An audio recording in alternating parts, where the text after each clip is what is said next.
Welcome students. RBSC ने class 12th के लिए ज्योग्राफी का न्यू सिलेबस 2022 के लिए जारी कर दिया है और इसमें आपको जो टाइम दिया गया है 3.25 घंटे का आपका पेपर होगा और जो सैद्धांतिक पेपर है उसके लिए 56 अंक आपके निर्धारित किए हैं। इसमें 17 अंक आपके जो स्कूल से भेजे जाएंगे वो 14 मार्क्स हैं।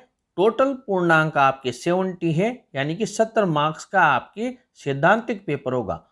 प्रायोगिक के लिए आपके जो प्रश्न पत्र है सैद्धांतिक वो 15 का है या 15 मार्क्स का, और यहाँ जो मौखिक होगी वो 15 की होगी। टोटल प्रैक्टिकल आपके 30 अंकों का प्रैक्टिकल होगा।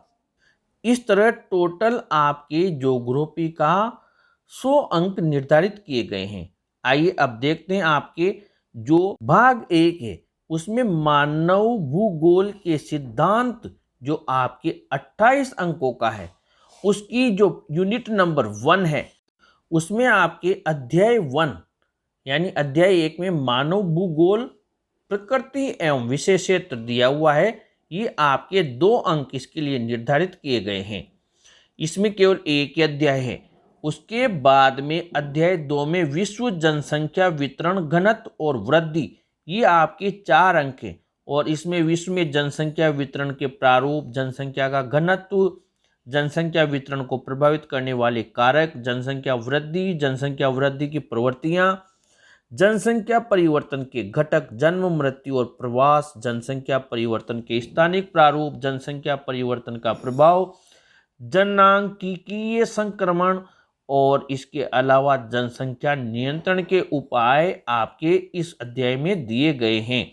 आपका जो अध्याय 3 है जनसंख्या संगठन, उसमें लिंग संगठन, आयु संरचना, आयु लिंग पिरामिड, स्थिर जनसंख्या, हासमान जनसंख्या, ग्रामीण नगरीय संगठन, साक्षरता, व्यावसायिक संरचना दिए गए हैं।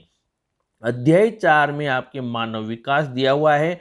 इसमें वृद्धि और विकास, मानव विकास के 4 स्तंभ, मानव विकास के उपागम, आय उपागम, कल्याण उपागम, न्यूनतम आवश्यकता उपागम, क्षमता उपागम, मानव विकास का मापन, मानव विकास का यहाँ पर सूचकांक HDI, और इसके अलावा यहाँ पर अंतर्राष्ट्रीय तुलनाएं, ये आपके यहाँ पर दिए हुए हैं अध्याय 4 में।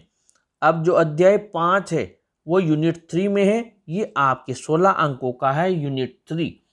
इसमें अध्याय 5 में प्राथमिक क्रियाएं दी गई हैं जो आखेट एवं भोजन संग्रह, पशुचारण, चलवासी, पशुचारण, वाणिज्य पशुधन पालन, कृषि, आदिकालीन निर्वाह कृषि, गहन निर्वाह कृषि, रोपण कृषि और विस्तृत वाणिज्य अनाज कृषि, मिश्रित कृषि, डेयरी कृषि, भूमध्य सागरीय कृषि, बाजार के लिए सब्जी खेती एवं उद्यान कृषि, सहकारी कृषि, सामूहिक कृषि, खनन कार्य को प्रभावित करने वाले कारक, खनन की विधियां, ये आपके यूनिट 3 के अध्याय 5 में दी गई है।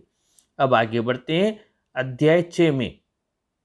अध्याय 6 में आपके द्वितीय क्रियाएं का ये अध्याय है। इसमें आपके विनिर्माण, आधुनिक बड़े पैमाने पर होने वाले विनिर्माण की विशेषताएं, कौशल का विशिष्टीकरण, यंत्रीकरण, संगठनात्मक ढांचा एवं स्थिरीकरण, प्रौद्योगिकीय नवाचार, अनियमित भौगोलिक वितरण, बाजार तक अभिगम्यता, कच्चे माल की प्राप्ति तक अभिगम्यता, श्रम आपूर्ति तक अभिगम्यता, शक्ति के साधनों तक अभिगम्यता, परिवहन एवं संचार की सुविधाओं तक अभिगम्यता, सरकारी नीति, समूहन, अर्थव्यवस्था तक अभिगम्यता, और इसके अलावा उद्योगों के मध्य संबंध, विनिर्माण उद्योगों का वर्गीकरण, यहाँ पर आकार पर आधारित उद्योग, कच्चे माल पर आधारित उद्योग, उत्पाद आधारित उद्योग, स्वामित्व के आधार पर उद्योग, स्वच्छंद उद्योग, परंपरागत बड़े पैमाने वाले औद्योगिक प्रदेश, रूहर कोयला क्षेत्र, लौह इस्पात उद्योग, सूती कपड़ा उद्योग, उच्च प्रौद्योगिकी उद्योग की संकल्पना, ये सब द्वितीय क्रियाएं आपके अध्याय 6 में दी गई है। आगे बढ़ते हैं अध्याय 7 की तरफ। अध्याय 7 में आपके तृतीयक और चतुर्थ क्रियाकलाप दिए हुए हैं। इसमें आपके तृतीय क्रियाकलापों के प्रकार, व्यापार और वाणिज्य, फुटकर व्यापार, थोक व्यापार, परिवहन, संचार, दूरसंचार सेवाएं, तृतीय क्रियाकलापों में संलग्न लोग, कुछ चयनित उदाहरण, पर्यटन, भारत के समुद्र पार रोगियों के लिए स्वास्थ्य सेवाएं, चिकित्सा, पर्यटन, चतुर्थ क्रियाकलाप, पंचम क्रियाकलाप, बाह्य स्त्रोतन, अंकीय विभाजक। इस प्रकार यह आपके 7वां अध्याय दिया गया है। 8वां अध्याय आपके परिवहन एवं संचार का है।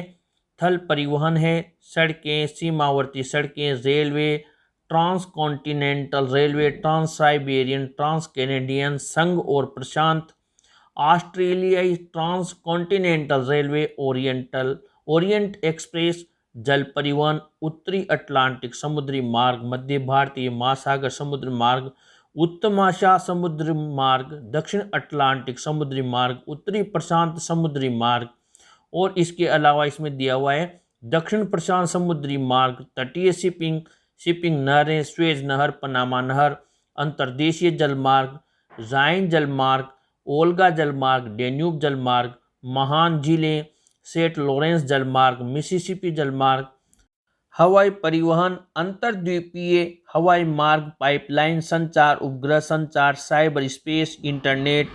अध्याय 9 में आपके अंतर्राष्ट्रीय व्यापार दिया हुआ है। अंतर्राष्ट्रीय व्यापार का इतिहास, अंतर्राष्ट्रीय व्यापार अस्तित्व में क्यों, अंतर्राष्ट्रीय व्यापार के आधार, अंतर्राष्ट्रीय व्यापार के महत्वपूर्ण पक्ष, व्यापार का परिमाण, व्यापार संयोजन, व्यापार की दिशा, व्यापार संतुलन, मुक्त व्यापार की स्थिति। और यहाँ पर दिया हुआ है डंप करना, विश्व व्यापार संगठन, प्रादेशिक व्यापार समूह, अंतर्राष्ट्रीय व्यापार से संबंधित मामले, पतन के प्रकार, यातायात के प्रकार के अनुसार, अवस्थिति के आधार पर, विशिष्टीकृत कार्यकलापों के आधार पर। अब आगे बढ़ते हैं आपके इकाई 4 की तरफ। इकाई 4 आपकी यहाँ पर 4 मार्क्स की दी हुई है। आइए देखते हैं इसमें कौन कौन से अध्याय हैं। अध्याय 10 है, इसमें मानव बस्ती। मानव बस्ती में बस्तियों का वर्गीकरण, ग्रामीण व नगरीय बस्तियां, उपनगरीकरण, सेहत बस्ती, प्रकीर्ण बस्ती, ग्रामीण बस्तियों को प्रभावित करने वाले कारक, नियोजित बस्तियां, ग्रामीण बस्तियों के प्रतिरूप, विन्यास के आधार पर, कार्य के आधार पर, बस्तियों की आकृति के आधार पर, ग्रामीण बस्तियों की समस्याएं, नगरीय बस्तियों के वर्गीकरण के आधार, जनसंख्या का आकार, व्यावसायिक संरचना, प्रशासन स्थिति, नगरीय क्षेत्रों के कार्य, आकृति के आधार पर नगरों का वर्गीकरण, अदीस अबाबा, कैनबरा, नगरीय बस्तियों के प्रकार, नगर शहर, सदनगर, मिलियन सिटी, मेगा सिटी का वितरण, नगरीय बस्तियों की समस्याएं, आर्थिक समस्याएं, सामाजिक सांस्कृतिक समस्याएं, पर्यावरण संबंधी समस्याएं, संयुक्त राष्ट्र विकास कार्यक्रम द्वारा नगर रणनीति में बताई गई प्राथमिकताएं। आगे बढ़ते हैं अब आपके अगले अध्याय में। अध्याय 11 में आपके अंतर्राष्ट्रीय व्यापार दिया हुआ है। भारत में अंतर्राष्ट्रीय व्यापार के बदलते प्रारूप, भारत का निर्यात संगठन, भारत का आयात संगठन, व्यापार की दिशा, समुद्री पतन और उनके पृष्ठ प्रदेश, हवाई अड्डे।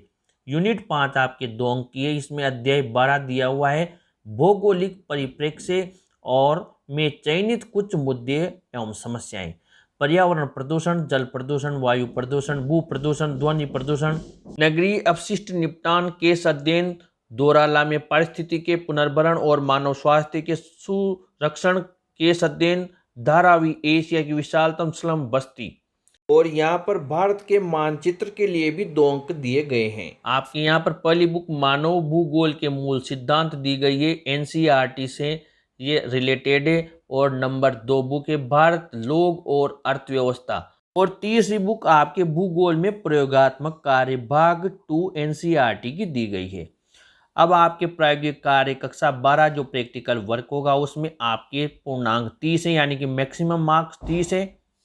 इसमें आपके प्रश्न पत्र होगा जो 15 अंकों का होगा। और अध्याय 1, 2, 3, 4, 6 में से कुल 5 प्रश्न और प्रत्येक प्रश्न 3 अंक का है। सभी प्रश्न अनिवार्य हैं, यानी कि इसमें से आपके एक पेपर होगा 15 अंकों का और 15 अंक आपके प्रैक्टिकल जो लिया जाएगा उसमें से आपको दिए जाएंगे। अब देखते हैं इसमें अध्याय 1 में आपके आंकड़े, स्रोत एवं संकलन है, आंकड़ों का प्रक्रमण, आंकड़ों का आलेखी निरूपण, आंकड़ों का प्रक्रमण एवं मानचित्र में कंप्यूटर का उपयोग, स्थानिक सूचना प्रौद्योगिकी। अब आपकी जो सर्वेक्षण होगा 5 अंक का, अभिलेख 4 अंक का और मौखिक 1 अंक का है। और क्षेत्रीय सर्वेक्षण अभिलेख अध्याय 5 के अनुसार तैयार करना है। प्रायोगिक अभिलेख एवं मौखिक 10 अंक के हैं, यानी अभिलेख 8 अंकों का है, मौखिक 2 अंकों का है, तो 10 अंक ये हो गए। 5 अंक आपके यहाँ पर क्षेत्रीय सर्वेक्षण के दिए गए हैं, यानी कि सर्वे के आपके यहाँ पर अभिलेख और मौखिक के 10 और सर्वे के 5, ऐसे 15 अंक ये हैं। और 15 अंक आपके जो आपका एग्जाम लिया जाएगा प्रैक्टिकल का, उसके निर्धारित किए गए हैं और उसके चैप्टर भी आपको सामने बता दिए गए हैं। फ्रेंड्स, आप अन्य विषय के सिलेबस के लिए जो लेटेस्ट सिलेबस आया है, आप न्यू क्लास 12th की प्लेलिस्ट विजिट करें। और अगर आपको वीडियो अच्छा लगा हो तो इसे ज़रूर लाइक शेयर करें और अपने चैनल को भी सब्सक्राइब करें। Thank you.